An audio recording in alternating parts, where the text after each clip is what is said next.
투명 아크릴을 각인하고 있습니다. 오, 이런 걸 만들 수도 있군요. 이번 영상은 플럭스의 비모 레이저 리뷰입니다. 미리테크에서 제품을 협찬해 주셨습니다. 안녕하세요, 플라아트입니다. 저도 처음 사용해보는 CO2 레이저 각인 커팅기입니다. 패키징은 아주 깔끔하게 잘 되어 있습니다. 이 박스 안에 작은 보조 도구들이 들어 있습니다. 배기를 위한 플렉시블 연통입니다. 신품은 비닐 떼는 맛이 있습니다. 커버 쪽에 시작을 도와주는 QR코드 주소가 있습니다. 바닥면의 저 벌집 문양은 허니콤보라고 하고요. 레이저로부터 바닥을 보호하고 각인될 물체를 띄우는 역할을 합니다. 제품의 뒷면을 보면 인터넷을 무선으로 연결할 수도 있고 유선으로도 연결할 수 있습니다. 뒷면에 팬이 달려있기 때문에 이쪽으로 배기관을 연결해주면 됩니다. 이걸 덕트 클램프라고 하는데요, 일자 드라이버로 고정시켜주면 배기관이 안정되게 고정됩니다. 이런 클램프들은 다 구성품에 들어있습니다. 배기관을 가까운 창으로 빼주었습니다. 전원을 켜보면 부팅 시간이 조금 있습니다. 부팅을 잠시 기다리는 동안 매뉴얼을 봤는데요, 매뉴얼이 아주 귀엽습니다. 개인용 장비지만 CO2 30W 레이저이기 때문에 안전에 대한 이야기가 처음에 많이 있습니다. 부팅하는 데는 30초 이상 걸리는 것 같습니다. 네, 첫 부팅이 됐습니다. 세로 1024 픽셀의 터치스크린이 아주 깔끔합니다. 무선 인터넷 연결 방식은 스마트폰하고 같다고 보시면 됩니다. 와이파이 선택해서 비밀번호 넣어주시면 되겠습니다. 여기서 기기의 이름을 정해줄 수 있는데요, 저는 플라아트라고 넣어주었습니다. 비모 레이저를 구동하기 위한 무료 소프트웨어를 다운받습니다. flux3ddp.com에 들어오셔서 서포트란 들어와 보시면 빔 스튜디오 소프트웨어를 다운받을 수 있습니다. 비모 스튜디오를 처음 구동시키고 기기를 연결해 줍니다. 와이파이 골랐고요. 여기 비모 레이저에 떠있는 IP 주소를 여기다 타이핑해 주시면 됩니다. 여기 네트워크 메뉴 누르시고 이 상단에 있는 주소를 넣어주시면 됩니다. 이 제품은 내부에 카메라가 달려있기 때문에 카메라 칼리브레이션을 제일 먼저 해줘야 되는데요, A4 용지를 한 장 이렇게 바닥에 깔아줍니다. 마킹하다가 바람이 날 수 있기 때문에 이렇게 마스킹 테이프를 붙여주는 것이 좋습니다. 위치가 바뀌면 안 되니까 이렇게 A4지 용지를 한 장 깐 다음에 다이얼을 시계 방향으로 돌리시면 이게 풀리면서 이 프레임부가 이렇게 움직이게 됩니다. 그러면 이 레이저 초점이 위아래로 움직이죠. 이 부분을 이렇게 수직으로 내려주셔서 바닥에 닿도록 내려주세요. 그래서 바닥에 딱 닿게. 바닥에 닿았으면 반시계 방향으로 고정해줍니다. 그 다음에 이 파츠는 위로 이렇게 다시 올려줍니다. 그러면 초점이 세팅이 된 거고요. 앞으로 각인하실 때 재료를 밑에 까시고 이런 식으로 초점을 잡으시면 됩니다. 카메라를 칼리브레이션 하기 위해서는 여기 머신스 누르시고 보유하신 비모 레이저를 고르시고요. 여기 캘리브레이트 카메라를 눌러줍니다. 그러면 여기 이제 A4지에 깔으라고 안내 그림이 나오죠. 다음 넘어가고 아까 초점 잡았죠. 초점을 잡았기 때문에 스타트 인그레이브로 넘어갑니다. A4지에 사각형을 마킹합니다. 그러면은 요 붉은색 영역이 비모 레이저가 각인한 부분과 일치시키게 맞춰주셔야 되는데요, 약간 옆으로 치우쳐져서 보기가 안 좋으니까 이렇게 화살표를 움직여서 가운데 쪽에 보기 좋게 하고요. 여기 보시면 이 붉은 라인이 이 뒤쪽 검은 라인하고 일치되게 조정을 해주셔야 되는데 지금 보면은 이 붉은 라인이 밑에가 조금 벗어나 있죠. 이게 Y축이니까 Y축을 조금 줄여주겠습니다. 이건 비율과 이건 이동이죠. 그리고 이 X축 보시면은 지금 조금 작은 것 같습니다. 비율과 이동을 통해서 이렇게 일치시켜 주시면 됩니다. 지금 저의 경우는 굉장히 일치하게 잘 나왔기 때문에 크게 고칠 부분이 없는데 이게 크게 어긋나 있는 경우도 있을 겁니다. 작업이 됐으면 넥스트 누르시면 칼리브레이션이 끝났습니다. 비모 스튜디오는 사용법이 간단합니다. 여기 카메라 버튼 누르시고 이렇게 영역을 선택하면 카메라가 이 부분을 촬영을 합니다. 이렇게 이동하면서 한 장 찍은 거죠. 그리고 촬영된 것을 지우고 싶으면 여기 쓰레기통 버튼 누르시면 됩니다. 기본 개념은 이렇게 소재를 바닥에 깔고 이 레이저 모듈이 이렇게 돌아다니면서 레이저를 쏴서 절단을 하든지 각인을 하든지 둘 중에 하나를 하는 건데요. 이 안에 카메라가 있기 때문에 이 각인될 위치나 이런 부분을 컴퓨터에서 모니터로 확인할 수가 있는 거죠. 자, 먼저 어떤 거를 해볼까요? 다이오드 레이저를 할 수 없는 투명 아크릴 각인을 해보겠습니다. 요거 투명 아크릴판인데요. 요 지금 보호 비닐이 있는데 요걸 띄면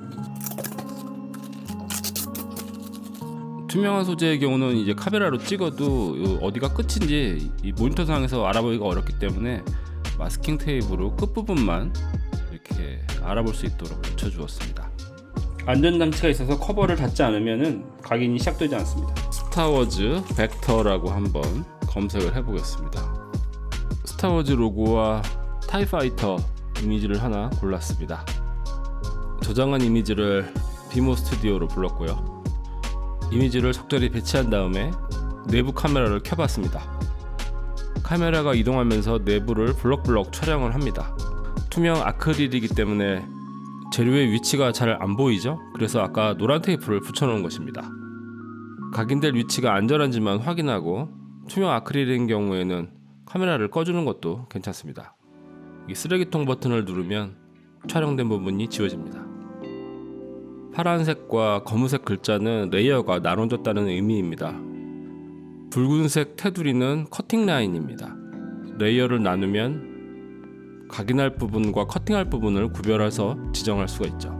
타이파이터는 각인할 거니까 오른쪽 메뉴에서 아크릴 인그레이빙을 선택했고요. 스타워즈 로고 역시 각인할 거니까 인그레이빙을 선택했고, 그리고 이 붉은 라인은 커팅할 것이기 때문에 아크릴 커팅 메뉴를 선택했습니다. 3mm 두께의 아크릴 커팅 메뉴입니다. 지정이 다 됐으면 오른쪽 구석에 고우 메뉴를 누릅니다. 비모 레이저로 파일이 전송되고 이 스타트 버튼 누르면 각인이 시작되는데 15분 59초 걸리는 작업이네요. 스타트 포인트 찍고 작업이 시작됩니다. 작업이 시작되면 배기 펜이 돌기 시작하죠. 액정에서는 작업 진행 단계 퍼센티지하고 남은 시간, 레이저 파워 등이 표시됩니다. 좀 하얗고 뿌옇게 보이는 거는 절단면에 아크릴 가루들이 나오기 때문인데요. 이것은 이제 작업이 끝난 다음에 닦아주면 됩니다. 제가 다이오드 레이저 커터만 가지고 있어서 이렇게 투명 아크릴을 해볼 수가 없었는데 이번에 한번 한풀이를 해본 것 같습니다. 원패스로 아주 깔끔하게 절단이 되고 있습니다.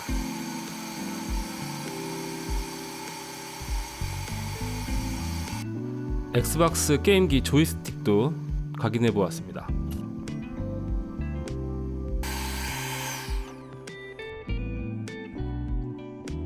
물티슈로 가루들을 닦아내니까 깔끔한 각인 라인이 보입니다. 투명 아크릴뿐만 아니라 유리도 각인할 수가 있죠. 아크릴용 접착제입니다. 아크릴 접착제를 틈새에 흘려주면 금방 접착이 됩니다.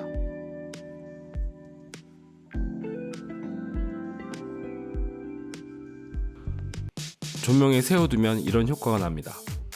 하단에 LED USB 조명 연결해주면 인테리어 소품으로 쓸 수 있겠죠. 다음은 하드보드지 커팅입니다. 공예 재료도 많이 쓰이고 건축 모형 만들 때도 많이 쓰이기 때문에 테스트해 보았습니다. 저는 1T짜리랑 2T짜리를 주로 쓰는데 요건 1T짜리를 자르는 중입니다. 커팅된 조각들이 곡선이거나 작은 경우에는 이렇게 붙어있는 경우가 있는데 이렇게 콕콕 찔러주면 다 떨어집니다. 뒷면의 종이를 붉은색을 사용하거나 또는 이렇게 검은색을 사용해서 느낌을 바꿔볼 수가 있겠죠. 이런 커팅 작업은 허니콤브를 드러내면 이렇게 종이 조각들이 많이 있기 때문에 한 번씩 청소해 주시는 것이 좋습니다. 궁금하실까봐 보여드리는 장면인데 허니콤브는 이렇게 끼웠다 뺐다 할 수 있습니다. 다음은 3mm MDF 커팅 테스트입니다. 30W 파워로 깔끔하게 잘 절단이 됩니다.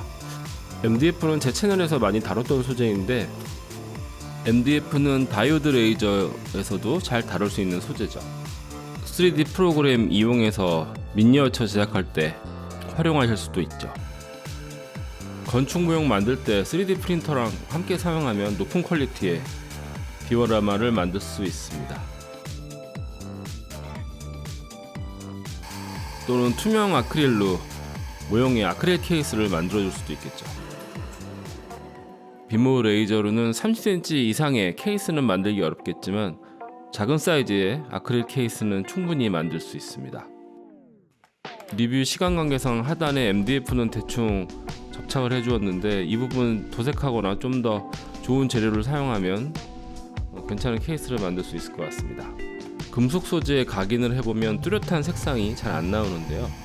잘 보시면 각인은 되고 있는데 뭔가 선명하게 보이는 라인이 아니죠. 독수리 머리가 각인이 되긴 됐는데 뚜렷하게 보이지가 않죠. 이런 경우 한 가지 팁을 드리자면 특수 스프레이가 있습니다.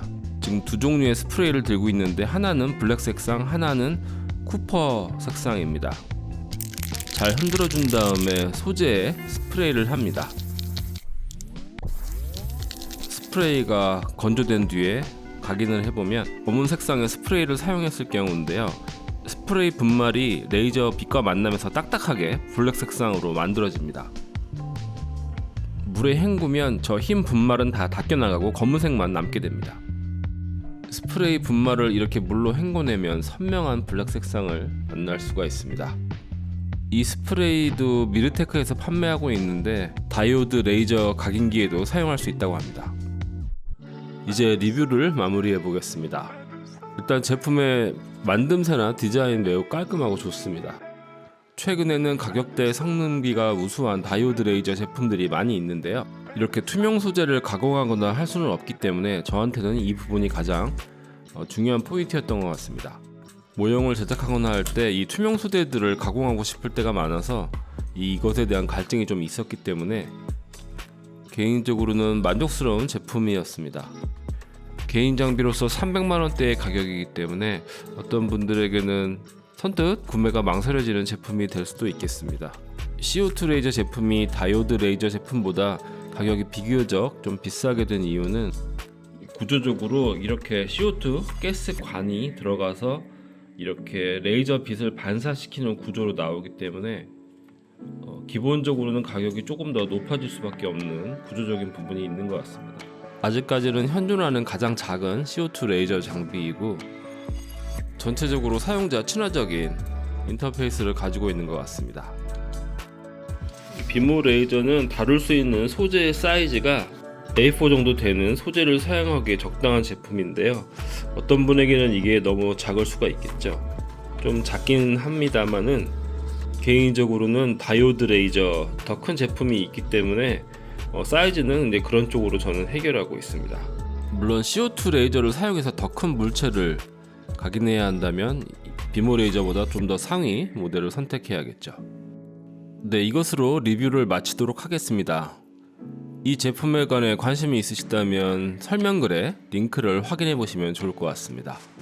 시청해 주셔서 대단히 감사합니다.